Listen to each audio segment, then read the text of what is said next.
Bonjour à tous et à toutes, on se retrouve aujourd'hui pour une nouvelle vidéo, la vidéo présentation de la rentrée littéraire des éditions Stock.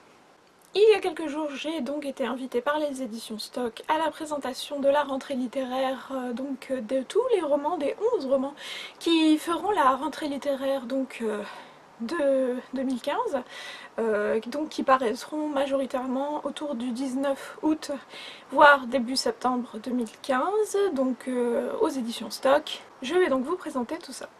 Premier roman qui va sûrement faire beaucoup parler de lui, il s'agit de Eva, de Simon Liberati, roman avec une couverture, une photographie de Eva elle-même.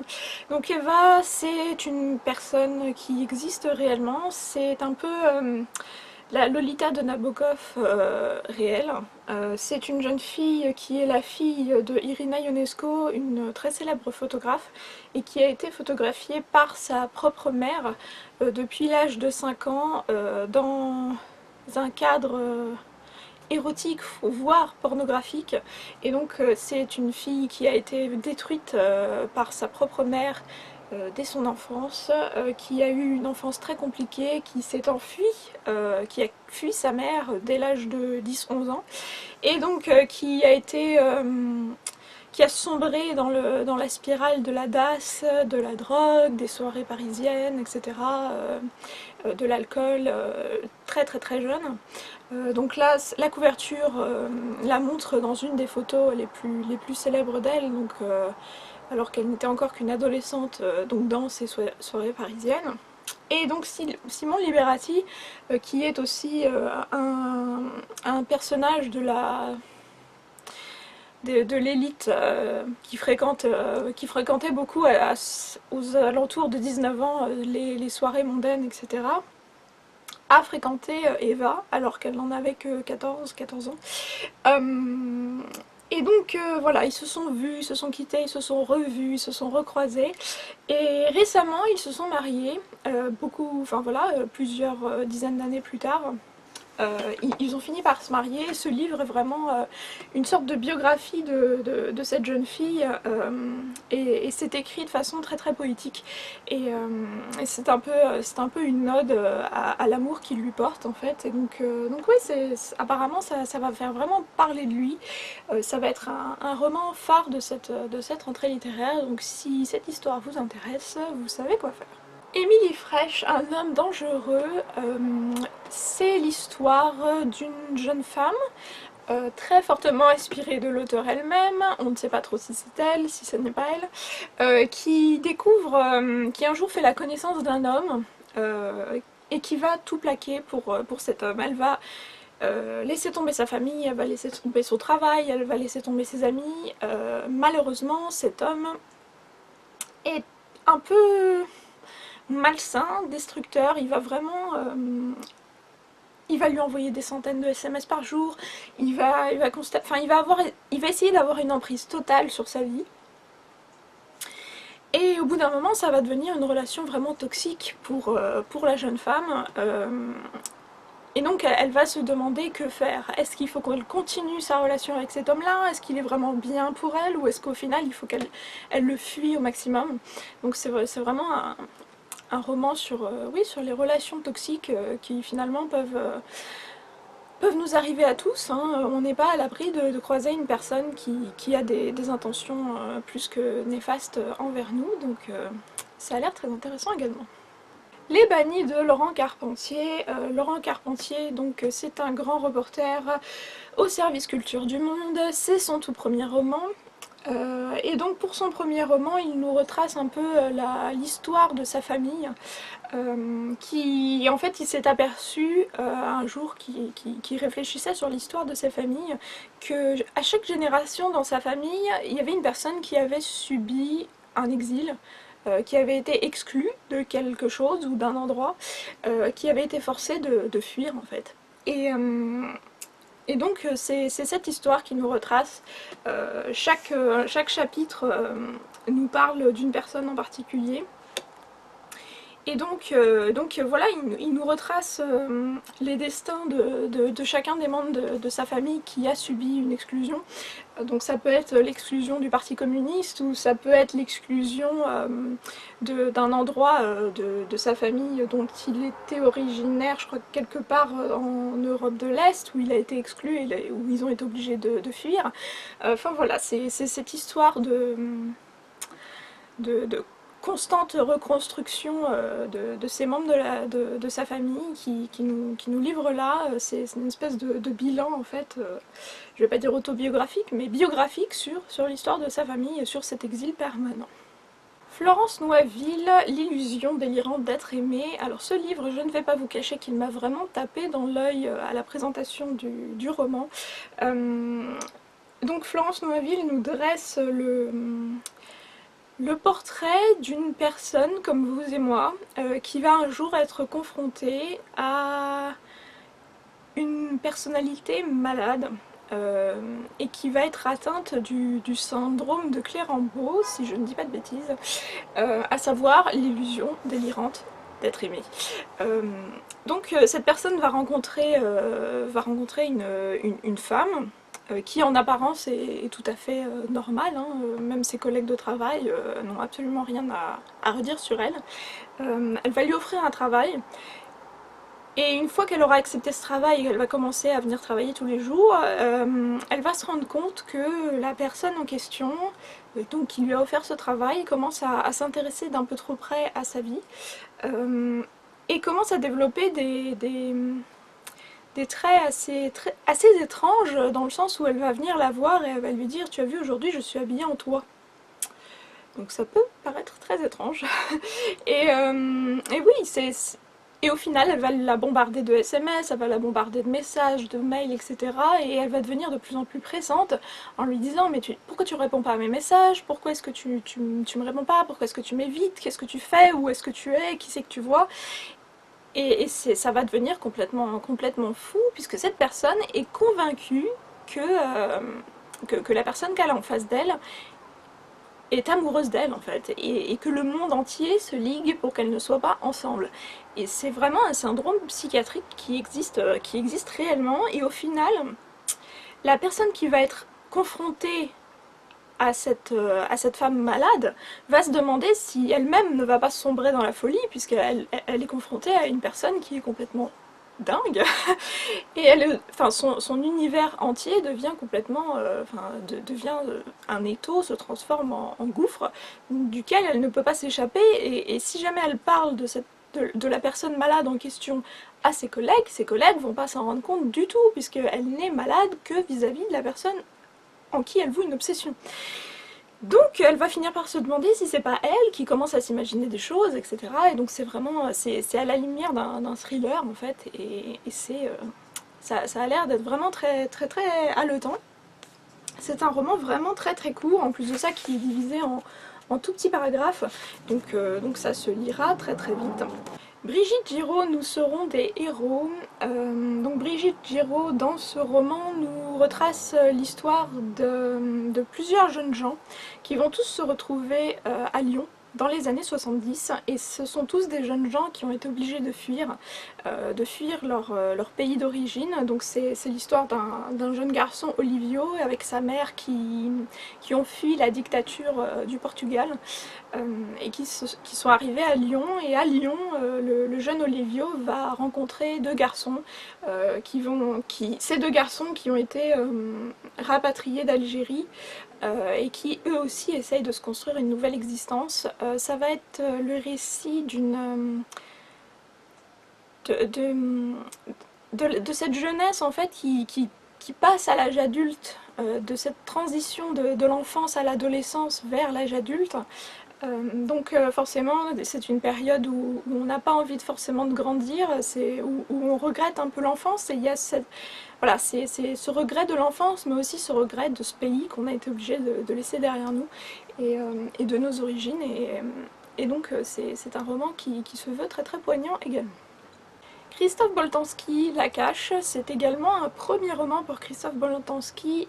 Vous avez peut-être entendu ce nom, puisque c'est le petit-fils, il me semble, d'un grand sociologue et le neveu d'un célèbre plasticien qui est notamment exposé au Grand Palais il n'y a pas très longtemps.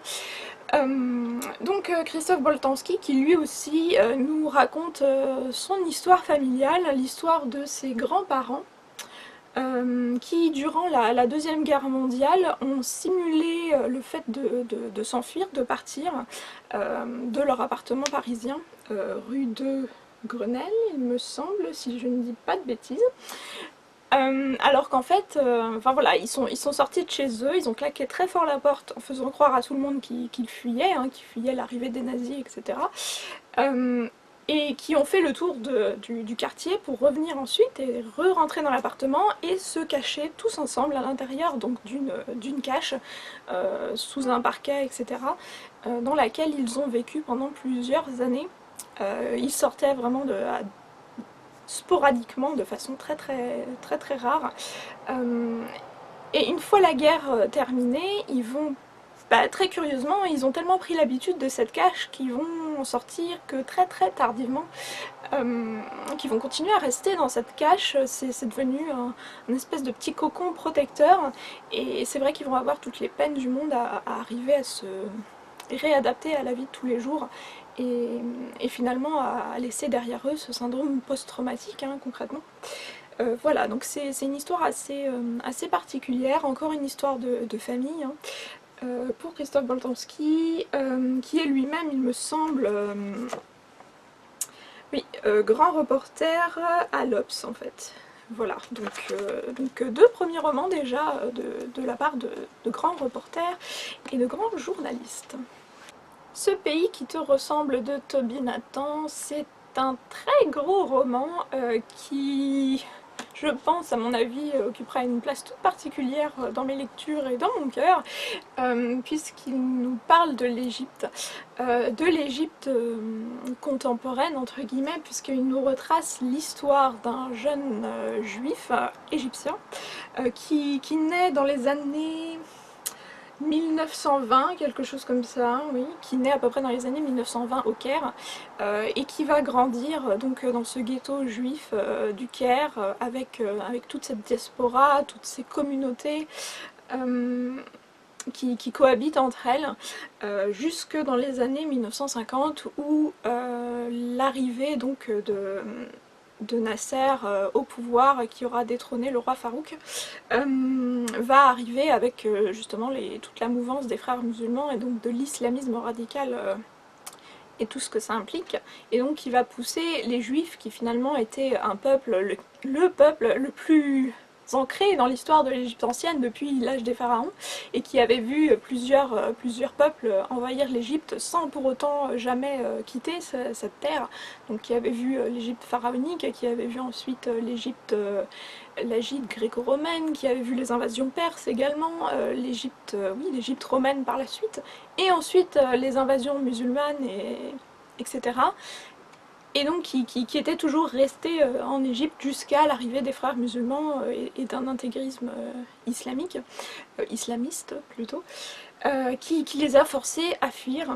Donc c'est cette petite histoire qui rejoint la grande, donc l'histoire de ce petit juif égyptien qui grandit au fur et à mesure, enfin au contact de toutes ces populations, et qui, quand au fur et à mesure des bouleversements politiques et religieux du pays, va être obligé de dire au revoir à sa terre natale.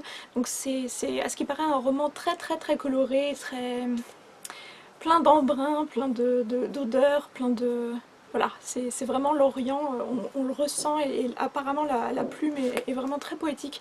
Donc j'ai vraiment très hâte de lire ce livre. En plus de ça, je trouve que la couverture est tout simplement sublime. Voilà, donc je pense que ce sera un livre très rapidement lu. Colombe Schneck, Sœur de Miséricorde.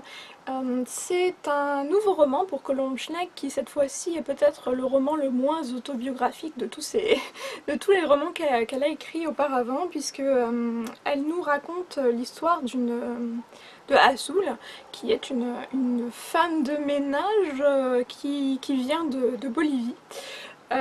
Et donc on va suivre toute l'histoire de cette femme de ménage depuis sa jeunesse en Bolivie et de toutes les étapes qui l'ont amenée à émigrer jusqu'en France pour devenir femme de ménage. Donc elle a laissé toute sa famille, ses enfants dans son pays pour venir travailler en France dans des demeures de bourgeois parisiens pour ensuite renvoyer de l'argent chez elle pour ses proches. Et en fait, cette histoire, même si ce roman est le moins autobiographique de tous les romans de l'auteur, elle a quand même été inspirée par une vraie femme qui a travaillé pour Colombe Schneck.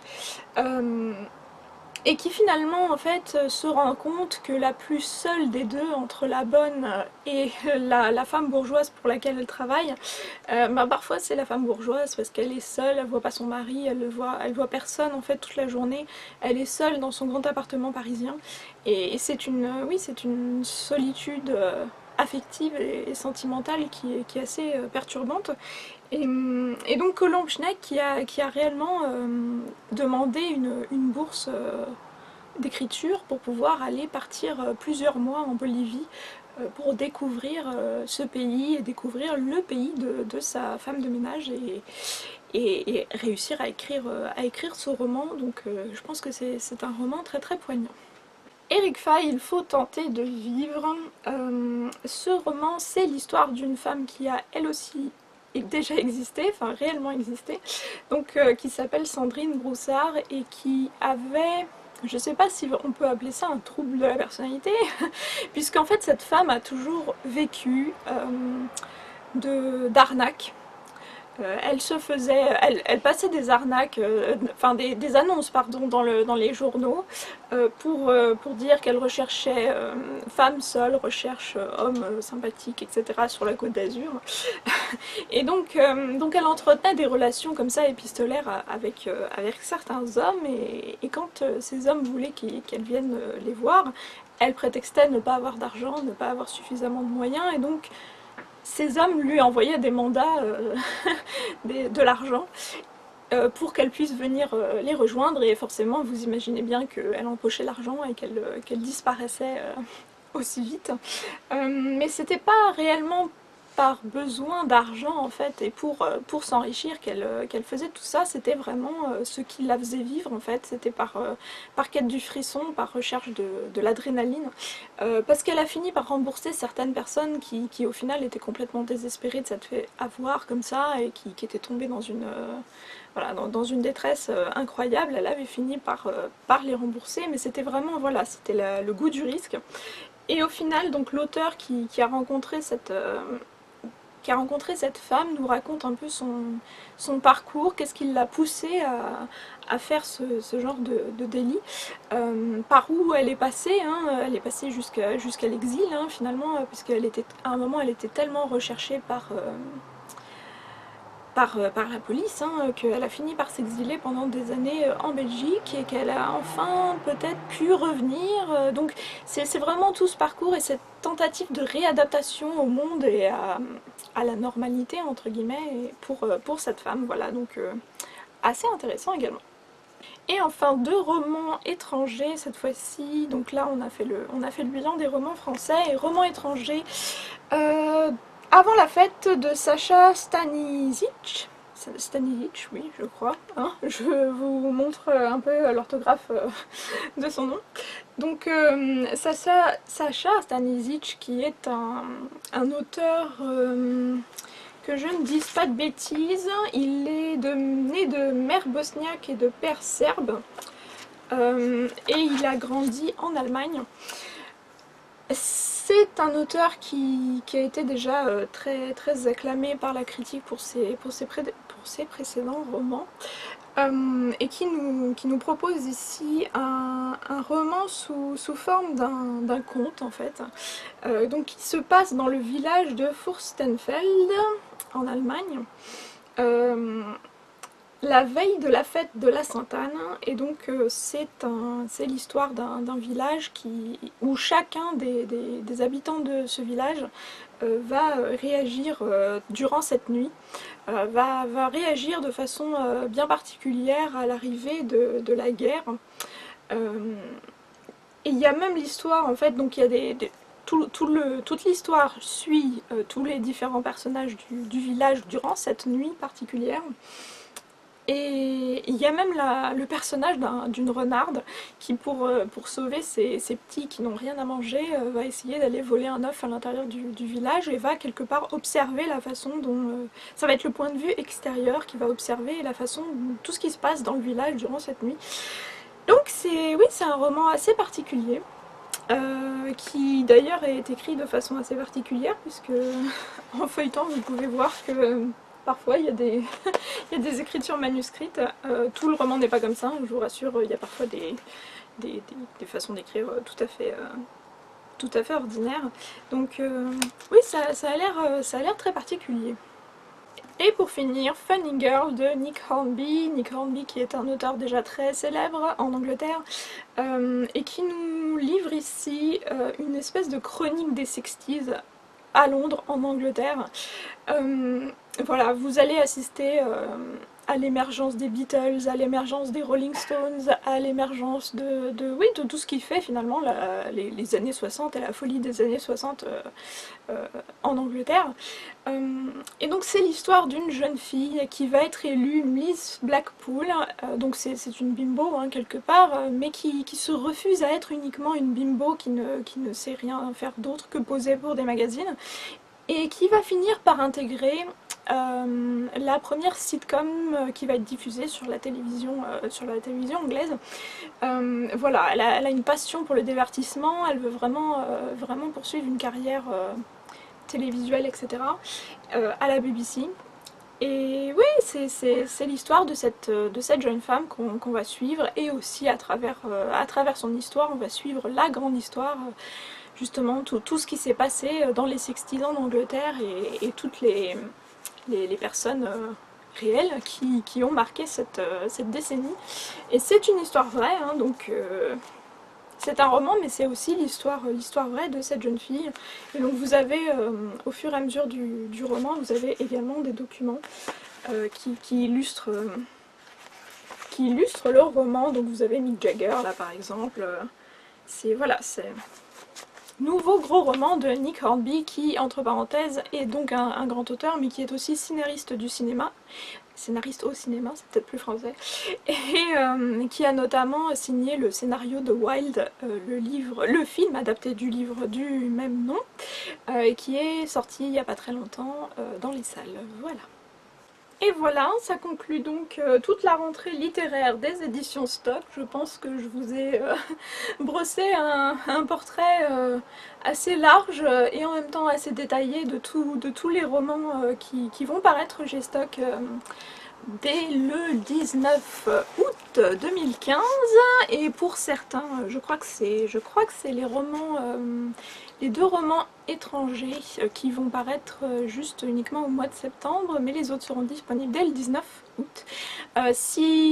J'espère que certains d'entre eux, ou si ce n'est tous d'ailleurs, vous auront intéressé. Moi, il y a clairement certains qui m'ont vraiment tapé dans l'œil et dont j'ai vraiment hâte de pouvoir découvrir un peu leur contenu plus en détail et de les lire. Voilà, donc de toute façon vous aurez mes chroniques sur le blog et dans un autre point lecture dans pas très longtemps. Et sur ce, eh bien laissez-moi en commentaire éventuellement si certains vous ont intéressé. Et je vous dis à très bientôt pour de nouvelles vidéos. Salut! Carnaval de Ray Célestin. Alors celui-là, j'ai lu le résumé et j'étais totalement ignoble. Vous savez peut-être maintenant que j'ai un truc avec la Nouvelle-Orléans. Je ne sais pas pourquoi. Et en plus